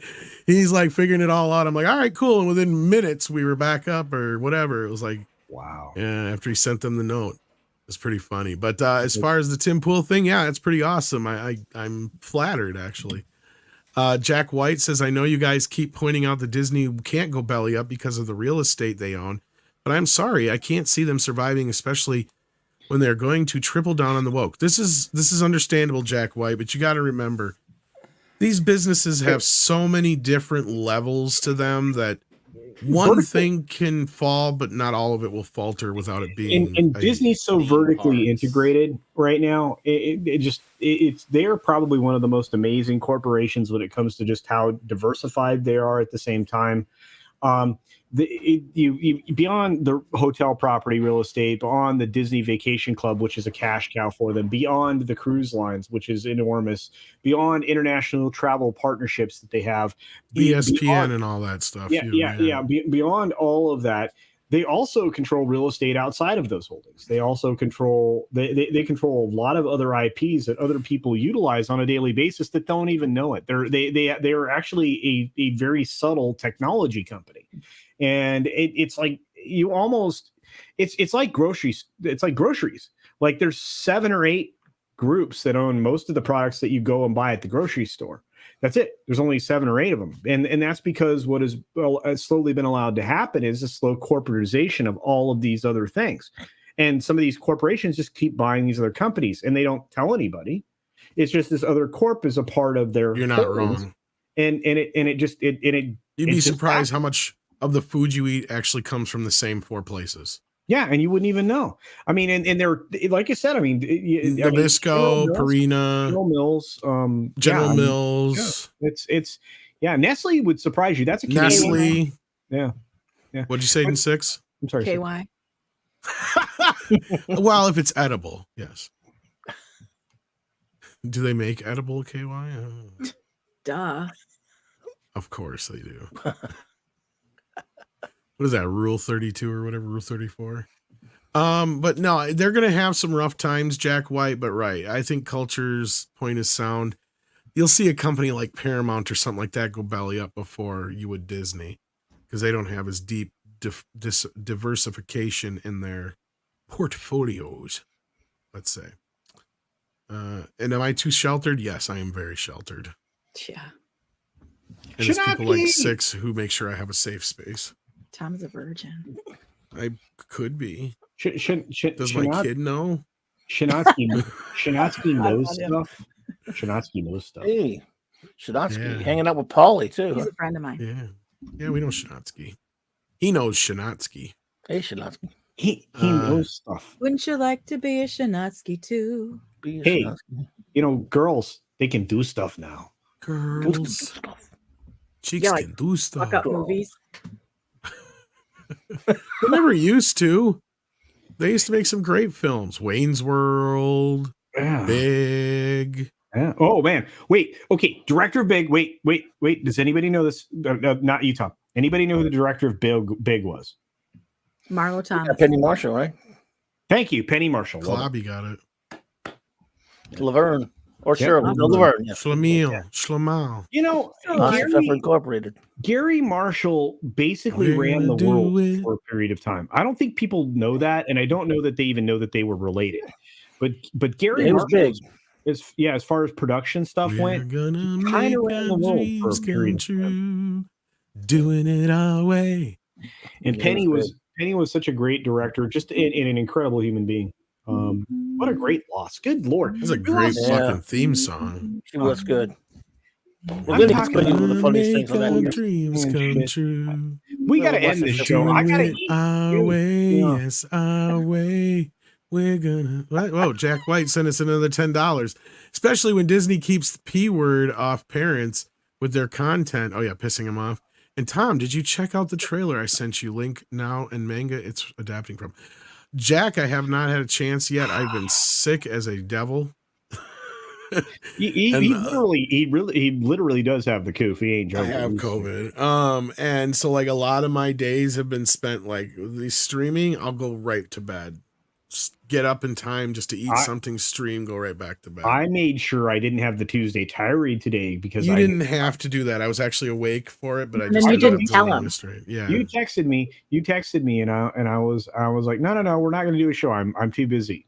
He And I'm didn't like, say that I'm until overwhelmed. after the fucking I fact. said, I'm overwhelmed.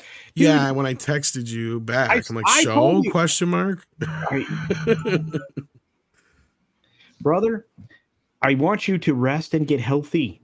Well, I went on Mr. H's show, but I've been by streaming the now way, since 12:30. Mr. H is pretty awesome, just so you know. Yeah. I concur. Well, you just like him because he's eye candy. Me? Yeah. Honestly, the coolest thing, truthfully, about Mr. H is that he loves his dog Jasper. Well, everybody loves Jasper him. is awesome. Yeah. Jasper my truly is the show. I mean,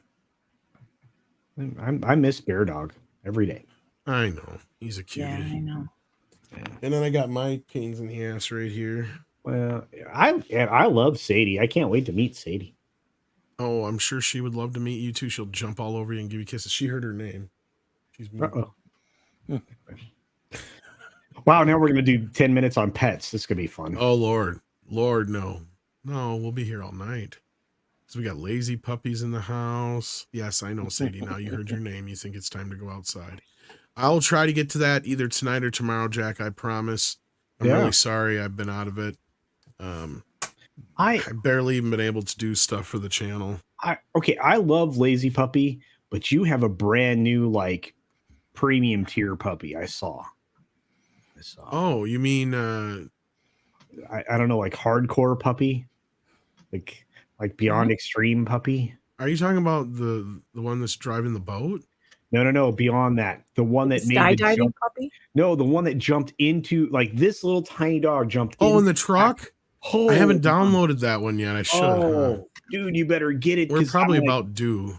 I'm like, that is hardcore puppy. I mean, we You got need, Act hardcore Naturally. puppy. I like Act. Hey, excuse me. Nada. Are you doing dishes? I hope so. I'm sorry. Yeah, how's that Congo video coming along? Oh shit! You keep reminding me of I that. want to say, we are deeply sorry. Sorry. I can't get around that one. I just have to sit in the background going, I'm sorry. I'm sorry. I'm sorry, Ollie. Hey, wait, we have Midnight's in Midnight's Edge in the morning tomorrow, right? We do. It's Wednesday. It is. I'm losing track of time. I know. I couldn't remember. I literally had to sit down and go, is it Friday today? No, it's fucking Tuesday. Between work and making videos and writing scripts and everything today, I honestly had no idea what's today. Well, we got Thanksgiving coming up here. We'll probably be doing a show because I should be back by then. We'll see who shows up. I'm assuming my Canadian brethren will be here, or at least one or two of them. I'll see about getting Paul Chato in here if he's not busy. Paul. Well, he's a Canadian. That's what I just said. My Canadian brethren. Yeah, well, he doesn't do Thanksgiving then. They have a weird. I'm sure Script, unless he's busy doing something else, he shouldn't be too busy. Hopefully. Where's script tonight? Mikey's in a different state with bad Wi-Fi, is what I hear. Knowing Script, if he couldn't make it, then he's probably dealing with some writing gig or something or other. He's probably like tapping trees for maple syrup. Yeah. He has interesting stories about maple syrup. This is getting better. Go on. Oh yeah. I can't tell him. Those are his stories to tell, and they're Oh, well, probably come on, tell me what inappropriate. he taps. I'm not saying anything. Anyway, we got Toxic Tuesday coming up. I'm not going to be there, but don't stop. That shouldn't stop you guys from being there because they're talking about Goldfinger. Oh, I got a button for that. It's gonna be huge. So please come hang out with us. Toxic Tuesday in a little over 50 minutes from now. It's gonna be fun, and we've been doing a Sean Connery Bondathon, and we're have a blast, and it's gonna be filled with a lot of pushy Galore. Pusher. galore. Will it be pushy galore? Oh, Great movie. One of the dude, best. yeah, okay. So Octopussy, great film. Pussy Galore is, dude. The plane thing is. I the always thing liked You Always Live Twice. That's the one of the first ones I've seen You that I only- like the you most. only- You pretty good, yeah. only That's good. live twice. I like I the So think just cross- because Nancy there's no way. Sinatra. What was that, Six? I like the crossover film Gold Pussy. Gold Pussy. Womp, womp, womp. It's too bad Paul Lind isn't with us because I think he'd be great at singing that. To be like the gay, it could be like the gay parody of that. Gold Pussy. Fantastic. I don't know. I think Culture's had a little bit to drink. Jack White says, with Disney tripling down on woke now, is it the time to check out anime? Or now is the time to check out anime and manga series? You're not Well, wrong, Jack. you go. I love your unbridled support of anime Absolutely. and manga. I really do. I wish I could share your passion, my friend. You should. Yeah. What is wrong with you? I'm not. I've tried. It's okay. not Wait. my thing. Okay. I've got something for you. World War fighting aces, airships, and animation, coming of age. There's a anime for you called The Last Exile. Totally worth it. And if you want, I'll send you a copy. I'll also send you a copy of Cowboy Bebop, the whole I thing. have Cowboy Bebop. Animated, the original. Yeah. Well, then You watch made it. me go buy it, remember? Oh, that's 10 right. o'clock at night, he ran out to Walmart. That's right. Because you told me to. I know. Did you watch it? You didn't tell me to watch it. You told me to buy it.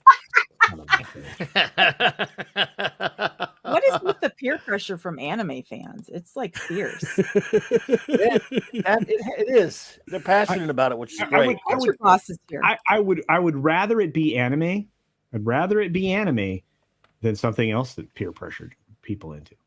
I don't know. I was Butt told sex? there's supposed to be all these free. Well, butt sex is one thing, but I was told there's supposed to be all these free drugs that people were going to be handing out to me when I was a kid.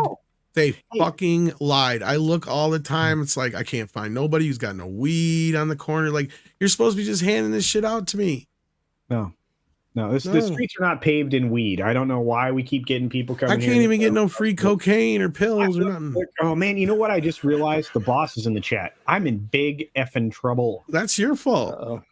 Xenobit says Big. Bob Iger for 2024. Who is vice president? Jerry Lewis. I'm supposed Jane Wyman is the first lady, and Jack Benny is the Secretary of State. Right, Back to the Dinner's Future ready. references. I'm hungry. Yes.